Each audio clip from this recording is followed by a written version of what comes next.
তো hello dear student, this is Suman Dutta. তো আজকে প্রেজেন্ট হলাম নতুন একটা ভিডিও নিয়ে। আজকে থাকছে ত্রিপুরা ক্লাস 6-এর জন্য বাংলা বইয়ে থেকে আমার স্কুল জীবন, লিখেছেন সুভাষচন্দ্র বসু। এটা ডিসকাস, ঠিক আছে?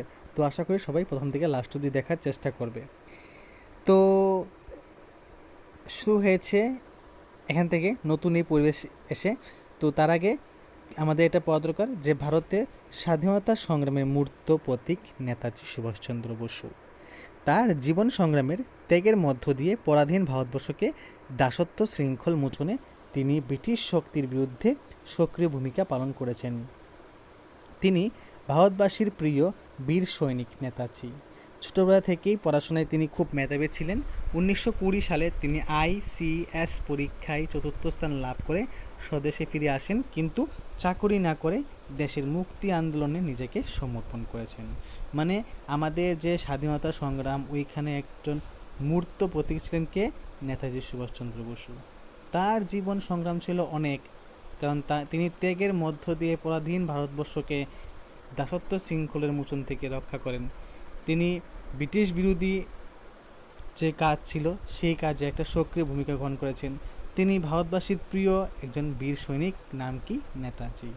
তিনি অনেক যখন ছোটোবেলা ছিলেন, মানে অনেক ছোটোবেলা থেকেই তিনি অত্যন্ত পড়াশোনায় মেধাবী ছিলেন। তো 1920 সালে তিনি ICS পরীক্ষায় চতুর্থ স্থান লাভ করছেন, কিন্তু লাভ করার পরেও কিন্তু তিনি চাকুরি না করে দেশের মধ্যে মুক্তি আন্দোলনে নিজেকে সমর্পণ করেন। ঠিক আছে?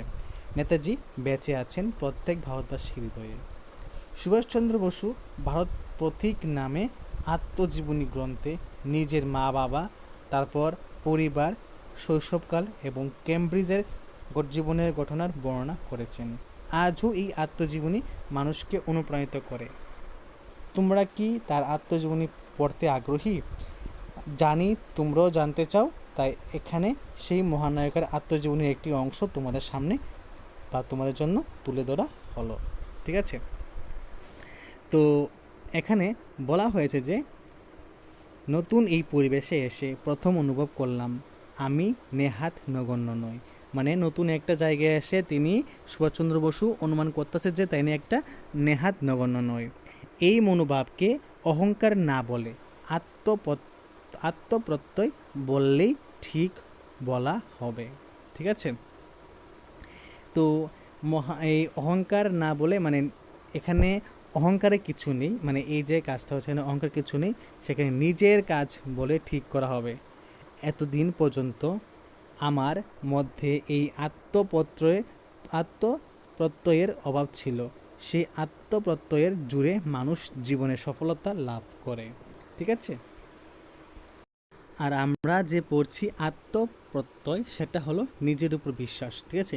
আর এই যে নিজের উপর বিশ্বাস করে সেই মানুষ কিন্তু সফলতা লাভ করে। আমি ভর্তি হয়ে গেলাম চতুর্থ শ্রেণীতে, কাজেই বড় ছেলেদের হিংসে করবার আর কোনো কারণ রইল না। চতুর্থ শ্রেণীর ছাত্ররা নিজেদের উঁচু ক্লাসের ছাত্র বলে মনে করত এবং বেশ একটি ভারেক্কি চালে চলাফেরা করতো। মানে যেহেতু সে চতুর্থ স্থানে ভর্তি হয়েছে, মানে চতুর্থ বিদ্যালয়ের যে চতুর্থ পার্ট, মানে ক্লাস 4, ওইখানে সে ভর্তি হয়েছে, তাই এখানে কোনো ছোটোদের বা বড়োদের রেসপেক্ট করার কোনো প্রয়োজন নেই, কারণ সে ভাবতেছে, কারণ এখানে কি, এখানে তারাই সবচেয়ে উঁচু ক্লাস। ঠিক আছে? আর এবং এখানে একটা ছেলে মেয়ে অনেক মানে অ্যাটিটিউড দিয়ে চলে। আমিও তাদের দলেই ছিলাম, কিন্তু একটা ব্যাপার আমাকে একেবারে কাবু করে রেখেছিল। এই স্কুলে ভর্তি হবার আগে আমি বাংলা এক বর্ণ পড়িনি। এদিকে আমার সহপাঠীরা সকলেই বাংলায় বেশ পাকা ছিল। মনে পড়ে প্রথম দিন আমি গরু সম্বন্ধে বাংলায় একটি প্রবন্ধ লিখেছিলাম, আর সেই রচনা নিয়ে ক্লাসে সে কি হাসাহাসি। মানে এখানে তিনি যেই স্কুলে ভর্তি হয়েছে, এই স্কুলে ভর্তি হওয়ার আগে কিন্তু তিনি একটা বর্ণ বাংলা পড়ছে না। তারপর কি হয়েছে, তার সহপাঠীরা সবাই কিন্তু বাংলায় নিপুণ ছিল, মানে বেশ পাকা ছিল। মনে পড়ে সেই দিন যখন প্রথম দিন আমি গরু সম্বন্ধে বাংলায় একটা কী করে প্রবন্ধ লিখেছি, আর সেই রচনা পড়ে ক্লাসে সে কি হাসাহাসি। ব্যাকরণ বা বানান সব কিছুতেই আমি দিগ্গজ ছিলাম, মানে ব্যাকরণ বা বানান আমার কাছে কিছুই ছিল না, মানে আমার ভিতরে এই আয়ত্তই ছিল না। শিক্ষক মশাই যখন টিকা টিপ্পণী সহকারে ক্লাসের সকলকে আমার অপূর্ব রচনাকানি পড়ে শোনালেন। তখন চারদিকে এমন হাসি দুম পড়ে গেল যে লজ্জায় আমি প্রায় মাটিতে মিশে গেলাম। মানে শিক্ষকমশাই কী করছে, হাসিটার মধ্যে তার যে লেখা, সুভাষচন্দ্র যে লেখা কবিতাটা পড়েছে, ঠিক আছে। পড়ার পর আর এরকম হাসি আবার চারদিকে আসছে, তা দেখে সুভাষচন্দ্র বসু প্রায় লজ্জা পেয়ে মাটিতে মিশে গেল। পড়াশোনার জন্য এইভাবে আগে কখনো আমাকে বিদ্রূপ সহ্য করতে হয়নি। তার উপরে আমার আত্মসম্মান জ্ঞান হলো একটু বেড়েছিল, কাজেই আমার অবস্থাটা কী দাঁড়িয়েছিল সহজেই বুঝতে পারবেন। তো পড়াশোনার জন্য এতভাবে ইনসাল্ট হবে তিনি কখনো ভাবেননি। আর তাছাড়া ওনাকে যে মানে অতগুলো মানুষের সামনে অপমান করা হয়েছে, তার অবস্থা কীরকম সে এখন সেখানে বলছে। এরপর বহুদিন পর্যন্ত বাংলা ক্লাসের নামই আমার জ্বর আসতো। মানে তারপর কী হয়েছে, এরকম ঘটনার পর বাংলা ক্লাসের নাম শুনলেই সুভাষচন্দ্র বসুর জ্বর আসতো।